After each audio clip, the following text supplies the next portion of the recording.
În loc să se uite la drum, s-a întors să-i dea o țigară unui prieten și a aruncat un tren de pe șine. Pare incredibil, dar exact asta a făcut azi noaptea un tânăr din Bistrița, Năsăud. În loc să oprească la crucea Sfântului Andrei, a intrat cu mașina în trenul de pasageri care trecea prin fața sa.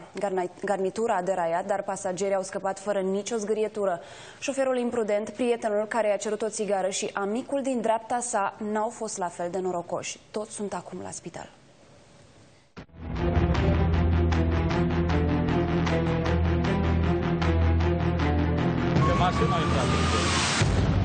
Această mașină a fost transformată într-un proiectil de bărbatul care o conducea. Ținta ei, un tren de pasageri care mergea spre Bistrița. Au zis că un prieten din spate îi cerea o țigară și, nu știu, nu a fost atent. N-a vrut să-și lase prietenul să aștepte și s-a întors spre el. Nu l-au văzut trenul, l-au auzit doar și când l-au auzit, a fost foarte târziu. Au pus până în ultimul moment. A oprit la calea ferată semnalizată corespunzător. Pentru asta puteau muri toți din mașină și pasagerii din tren. Garnitura pe care a lovit-o cu putere a sărit de pe șine. Le-au venit din lateral, să vede, și m-au lovit în prima ose și m-a aruncat jos.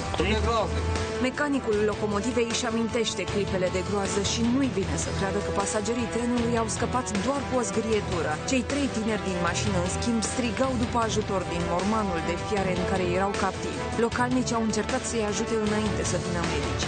Au încercat să scoate din mașină, dar să-i punem jos. Acolo, pe jos, lângă mașina distrusă, le-au acordat medicii primul ajutor. Abia după ce i-au stabilizat, i-au urcat în ambulanțe. Pacienții prezintă traumatism craniofacial, plăci multiple, respectiv contuzii toraco-abdominale. Au fost preluați și transportați la UPU Bistrița, unde se fac investigațiile care se impun.